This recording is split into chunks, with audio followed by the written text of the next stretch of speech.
India Legal presents Courts Roundup.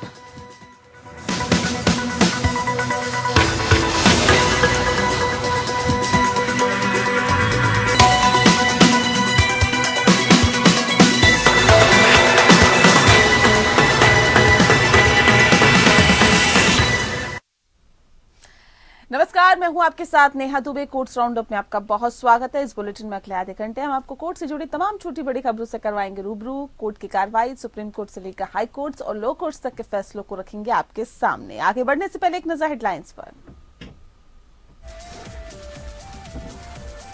जमानत आदेश के बाद भी कैदियों की रिहाई मुश्किल होने पर सुप्रीम कोर्ट ने दिखाई तत्परता। रिहाई आसान बनाने के लिए जारी किए दिशा निर्देश। कहा 7 दिन तक रिहाई नहीं तो जेल अधीक्षक को सूचित करे। कोर्ट भी ले सकता है स्वतः संज्ञान।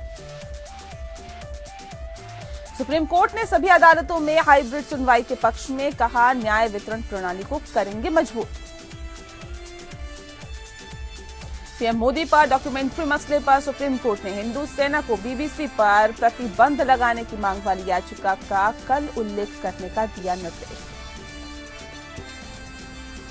दिल्ली हाईकोर्ट ने फिल्म फराज की रिलीज पर रोक लगाने से किया इनकार। कहा हाईकोर्ट माताओं की चिंताओं का रखा गया ख्याल। बेटियों से संबंधित तस्वीरें फिल्म में नहीं थी।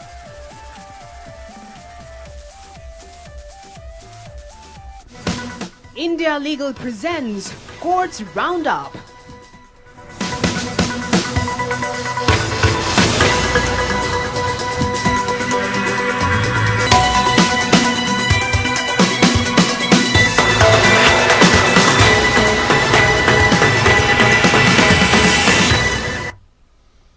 जमानत आदेश के बाद भी कैदियों को रिहाई मयस्सर नहीं होती है। कभी ऑर्डर देर से पहुंचता है तो कभी कैदियों के पास बॉन्ड भरने के पैसे नहीं रहते हैं। इस मसले को सुलझाने के लिए सुप्रीम कोर्ट ने विस्तृत दिशा निर्देश जारी किए।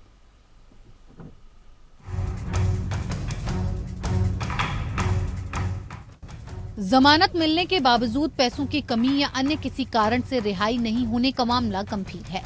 इस पर सुप्रीम कोर्ट में सुनवाई हुई, जिस दौरान अदालत ने उन विचाराधीन कैदियों के मुद्दे पर दिशा निर्देश जारी किए हैं जो जमानत आदेश में निर्धारित शर्तों को पूरा करने में असमर्थता के कारण जमानत का लाभ दिए जाने के बावजूद हिरासत में हैं।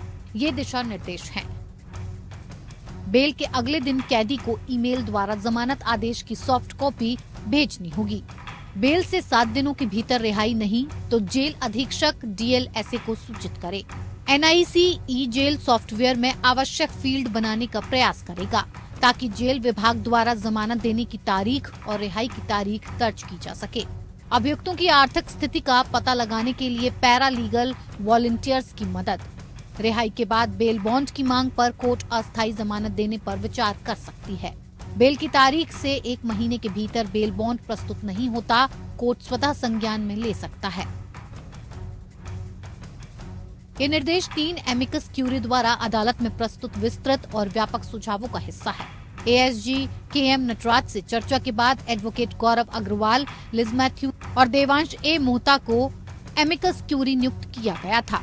जस्टिस संजय किशन कौल और जस्टिस अभय एस ओका की पीठ ने आदेश में ये भी कहा कि भारत सरकार को नालसा के साथ चर्चा करनी चाहिए कि क्या वो एसएलएसए और डीएलएसए के सचिवों को संरक्षित आधार पर ई जेल पोर्टल तक पहुंच प्रदान करेगी या नहीं। जेल अधिकारियों के साथ बेहतर अनुवर्ती कार्रवाई की सुविधा प्रदान करेगा। Bureau report APN news. Supreme court ने गुरुवार को हिंदू सेना को अपनी जनहित याचिका का उल्लेख करने का निर्देश दिया, जिसमें बीबीसी पर 2002 में गुजरात दंगों पर आधारित वृत्तचित्र इंडिया द मोदी क्वेश्चन के प्रसारण पर पूर्ण प्रतिबंध लगाने की मांग की गई थी। मुख्य न्यायाधीश सीजेआई डीवाई चंद्रचूड़ ने इस मामले पर तत्काल सुनवाई से इनकार कर दिया और ये देखते हुए कि सीजेआई की अगुवाई वाली बेंच ने तत्काल उल्लेख पर सुनवाई की। जब मामला उल्लेख सूची में सूचीबद्ध था, याचिकाकर्ता का प्रतिनिधित्व करने वाले वकील को कल मामले का उल्लेख करने के लिए कहा गया था। जनहित याचिका हिंदू सेना के अध्यक्ष विष्णु गुप्ता और एक किसान बीरेंद्र कुमार सिंह ने दायर की थी। हिंदू सेना द्वारा सुप्रीम कोर्ट में दायर जनहित याचिका में ब्रिटिश ब्रॉडकास्टिंग कॉर्पोरेशन और बीबीसी इंडिया पर भारत के क्षेत्र में संचालन से पूर्ण प्रतिबंध लगाने की मांग की गई है। दरअसल दायर याचिका में NIA के निर्देश देने की भी मांग की गई है। साथ ही वे भारत विरोधी और भारत विरोधी सरकार की रिपोर्टिंग, डॉक्यूमेंट्री फिल्मों, भारत में अपने कर्मचारी पत्रकार सहित लघु फिल्मों के खिलाफ जांच शुरू करें। सुप्रीम कोर्ट ने एक साथ 2 लोकसभा सीट या विधानसभा सीट पर चुनाव लड़ने से रोकने की मांग वाली याचिका पर सुनवाई से इनकार किया। याचिका में जनप्रतिनिधित्व अधिनियम 1951 की धारा 33 उपधारा 7 की संवैधानिकता को चुनौती दी गई थी। जनप्रतिनिधित्व कानून अधिनियम की धारा 33(7) के तहत प्रावधान है कि एक उम्मीदवार 2 सीटों से चुनाव लड़ सकता है। वहीं धारा 70 कहती है कि 2 सीटों से चुनाव लड़ने के बाद अगर उम्मीदवार दोनों सीटों पर विजयी रहता है तो उसे एक सीट से इस्तीफा देना होगा, क्योंकि वो एक सीट ही अपने पास रख सकता है। कोर्ट ने कहा कि कानून बनाना संसद का काम है। Chief justice DY Chandrachud, justice PS Narasimha और जस्टिस JB पारदीवाला की पीठ ने अश्विनी उपाध्याय द्वारा दायर जनहित याचिका को खारिज कर दिया। याचिका में सरकारी खजाने पर अतिरिक्त बोझ पैदा करने के लिए प्रावधान को अनुचित और मनमाना बताते हुए चुनौती दी गई। याचिका में कहा गया कि उम्मीदवारों को दोनों सीटों से जीतने की स्थिति में एक सीट छोड़नी होगी। पीठ ने आदेश में कहा कि एक उम्मीदवार को एक से अधिक सीट के लिए चुनाव लड़ने की अनुमति देना विधायी नीति का मामला है, क्योंकि ये संसद की इच्छा पर है कि वो राजनीतिक लोकतंत्र को इस तरह का विकल्प देना चाहते हैं या फिर नहीं। याचिकाकर्ता की ओर से पेश हुए सीनियर एडवोकेट गोपाल शंकर नारायणन ने प्रावधान को समाप्त करने के लिए भारत के विधि आयोग द्वारा की गई सिफारिशों पर भरोसा किया है। इस संबंध में पीठ ने कहा कि विधि आयोग की सिफारिशों पर कार्रवाई करना संसद का विशेष अधिकार है। विधि आयोग की सिफारिश के आधार पर एक अवैधानिक प्रावधान को असंवैधानिक के रूप में रद्द नहीं किया जा सकता है। पीठ ने कहा है कि संसद बाद में ये सोच सकती है कि संख्या को और सीमित करना उचित है और वह अधिनियम में संशोधन कर सकती है। हालांकि एक न्यायिक हस्तक्षेप अनुचित है। सुनवाई के दौरान CJI चंद्रचूड़ ने मौखिक रूप से कहा कि ये राजनीतिक लोकतंत्र का मामला है, हम न्यायिक हस्तक्षेप नहीं कर सकते। उत्तर प्रदेश के हाथरस कांड के बाद जनता को भड़काने समेत कई आरोपों में गिरफ्तार पत्रकार कपन सिद्दीकी कपन की जेल से रिहाई मिल गई है। बता दें आपको कि हाईकोर्ट के लखनऊ बेंच ने 23 दिसंबर को सिद्दीकी कपन को ED के मनी लॉन्ड्रिंग केस में जमानत मिली थी। उन्हें 2 साल 3 महीने 26 दिन जेल में बिताने के बाद रिहाई मिली। सुप्रीम कोर्ट ने कपन को सशर्त जमानत दी थी। कपन को उत्तर प्रदेश की जेल से छूटने के बाद अगले 6 हफ्तों तक दिल्ली में रहना होगा। इसके बाद वे केरल जा सकेंगे। इसके अलावा वह हर सोमवार को उन्हें पुलिस स्टेशन में हाजिरी लगानी होगी। साथ ही अपना पासपोर्ट भी सरेंडर करना होगा। 5 अक्टूबर 2020 को मथुरा टोल प्लाजा से सिद्दीकी कपन समेत 4 लोगों को गिरफ्तार किया गया था। यूपी पुलिस ने कहा था कि सिद्दीकी कपन का PFI से कनेक्शन है और चारों आरोपी हाथरस में हिंसा फैलाने की प्लानिंग में जा रहे थे।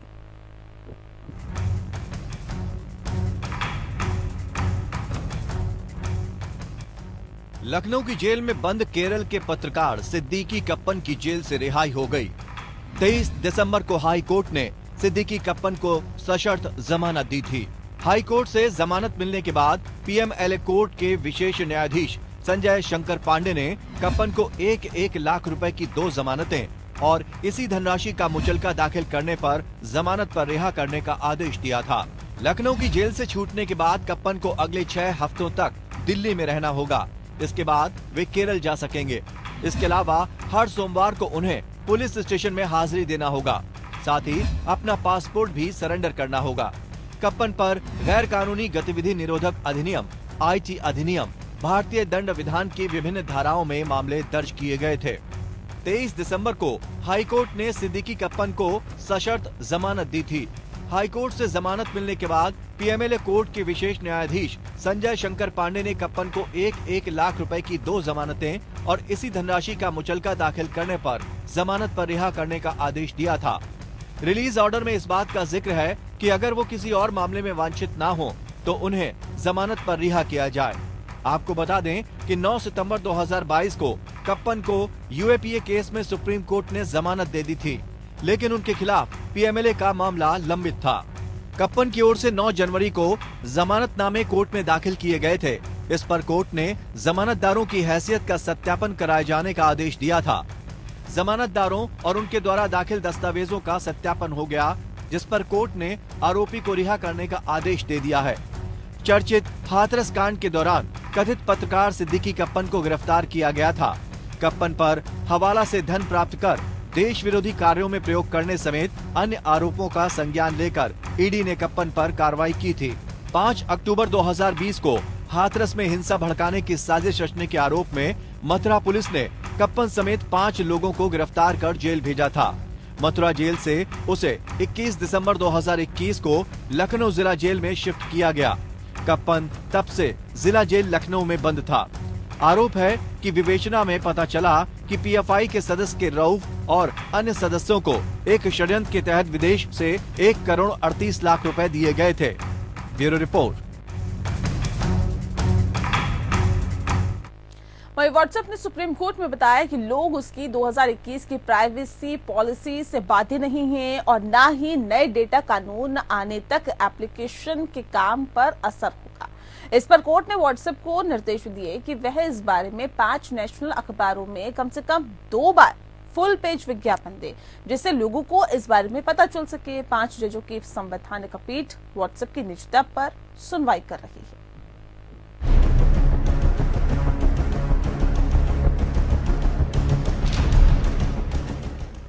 व्हाट्सएप प्राइवेसी पॉलिसी को चुनौती देने के मामले में सुप्रीम कोर्ट में सुनवाई हुई।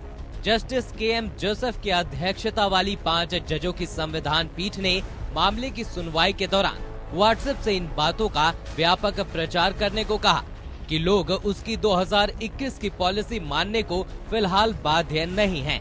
इसके लिए नेशनल टेलीविजन के जरिए इसकी जानकारी लोगों को दें। इस पर व्हाट्सएप की ओर से कपिल सिब्बल ने कहा कि इसकी जानकारी वेबसाइट पर मौजूद है।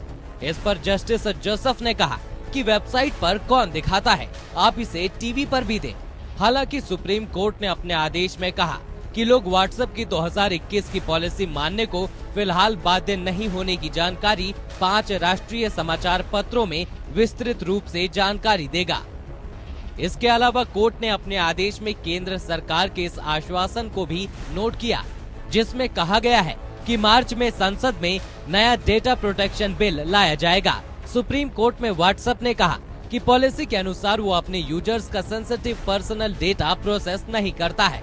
व्हाट्सएप ने कोर्ट को बताया कि वो उपभोक्ता के कौन से मोबाइल नंबर व्हाट्सएप में कब रजिस्टर्ड हुए हैं और किस तरह का मोबाइल ऐप वो ऑपरेट करते हैं, इसकी ही जानकारी साझा की जाती है। इसके अलावा वो और कोई जानकारी साझा नहीं करते।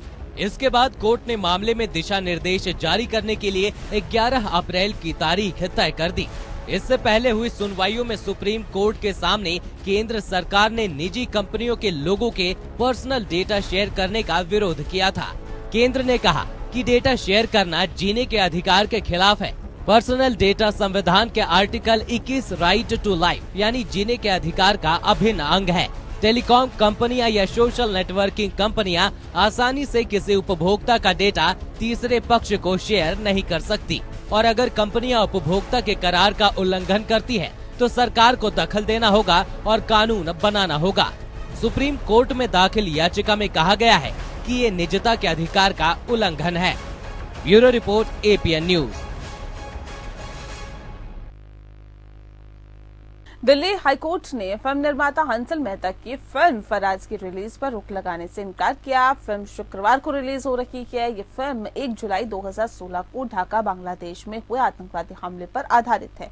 जस्टिस सिद्धार्थ मृदुल और जस्टिस तलवंत सिंह की एक खंडपीठ ने फिल्म निर्माता और निर्माताओं को निर्देश दिया कि वे उस डिस्क्लेमर का गंभीरता से पालन करें जिसमें कहा गया कि फिल्म हमले से प्रेरित है और इसमें निहित तत्व पूरी तरह से काल्पनिक है। अदालत एकल न्यायाधीश के आदेश के खिलाफ हमले में अपनी बेटियों को खोने वाली 2 महिलाओं की अपील पर सुनवाई कर रही थी, जिन्होंने फिल्म के रिलीज के खिलाफ अंतरिम राहत देने से इनकार कर दिया था। हंसल मेहता और प्रोड्यूसर्स ने सिंगल जज के सामने हलफनामे में डिस्क्लेमर दिया था। फिल्म की रिलीज पर रोक लगाने से इनकार करते हुए पीठ ने कहा था कि डिस्क्लेमर में माताओं की चिंता का ख्याल रखा गया है। जस्टिस मृदुल ने दोनों महिलाओं की ओर से पेश वकील से कहा कि अगर फिल्म पहले ही इलेक्ट्रॉनिक रूप से प्रसारित हो चुकी है तो वे अब कैसे बदलाव कर सकते हैं।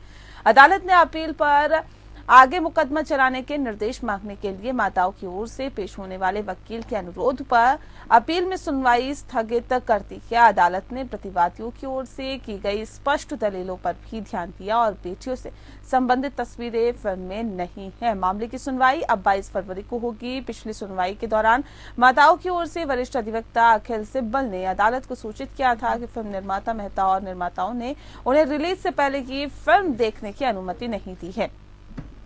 सिब्बल ने तर्क दिया था कि उन्होंने फिल्म निर्माताओं से फिल्म का नाम बदलने के लिए कहा था, लेकिन वे नहीं माने। उन्होंने कहा कि हमें नहीं पता कि फिल्म में किन नामों का इस्तेमाल किया गया। 2021 में उन्होंने हमें आश्वासन दिया था कि पीड़ित 2 लड़कियों का नाम नहीं लिया जाएगा।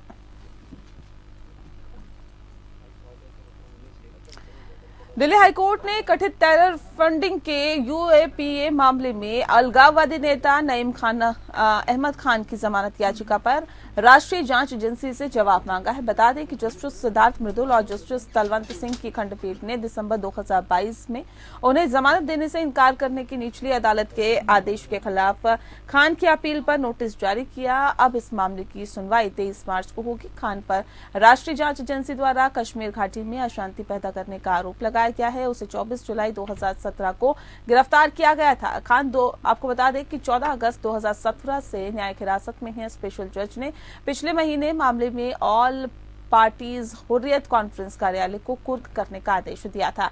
एनआईए ने अदालत को बताया था कि संपत्ति का आंशिक रूप से खान और उसके सहयोगियों का स्वामित्व है और एनआईए ने कहा है कि राजबाग स्थित कार्यालय का उपयोग विभिन्न विरोध प्रदर्शनों की रणनीति बनाने, सुरक्षा बलों पर पथराव की गतिविधियों के वित्त पोषण, बेरोजगार युवकों की भर्ती करने के लिए गैरकानूनी गतिविधियों के साथ साथ आतंकवादी गतिविधियों को अंजाम देने के लिए किया गया था, ताकि जम्मू कश्मीर सरकार के खिलाफ युद्ध छेड़कर अशांति पैदा की जा सके। बता दें आपको कि एनआईए के विशेष न्यायाधीश ने उन्हें जमानत देने से इनकार करते हुए कहा कि आरोप तय करते समय सबूतों और विभिन्न गवाहों के बयानों की विस्तृत जांच की गई है। खान की संलिप्तता के बारे में गंभीर संदेह पैदा करने वाले पर्याप्त सबूत उपलब्ध हैं। इस तथ्य को ध्यान में रखते हुए खान के खिलाफ पहले ही आरोप तय किए जा चुके हैं, जिन पर उच्च न्यायालय द्वारा रोक या खारिज नहीं किया गया है। अदालत ने कहा था कि अदालत जमानत के स्तर पर सबूतों की फिर से जांच नहीं कर सकती है। एनआईए ने गृह मंत्रालय की एक शिकायत पर प्राथमिकी दर्ज की थी, जिसमें कहा गया है कि नईम विभिन्न अलगाववादी नेता हवाला के माध्यम से फंड जुटा रहा था।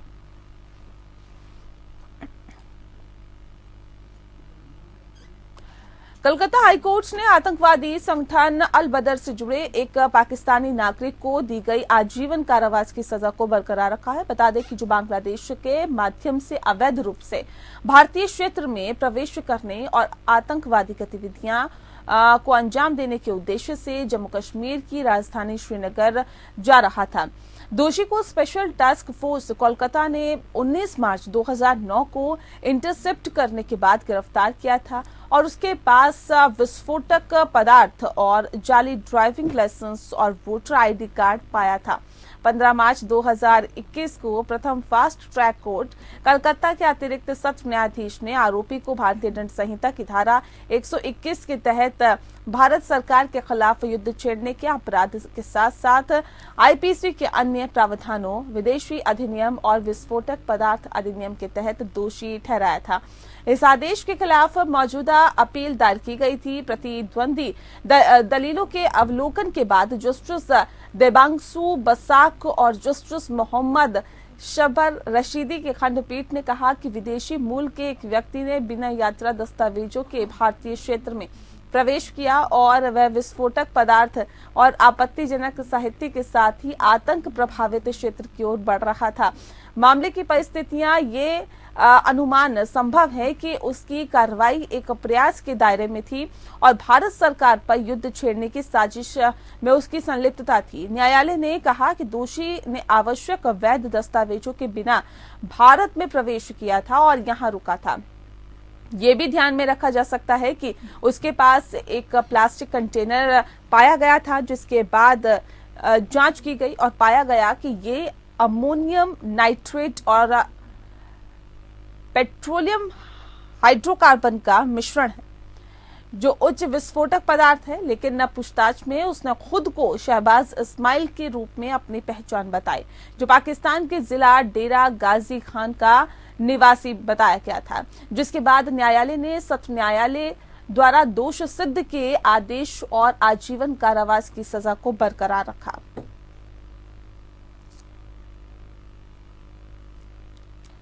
और चलिए इसी के साथ फिलहाल इस बुलेटिन में इतना ही। नमस्कार। India Legal presents Courts Roundup.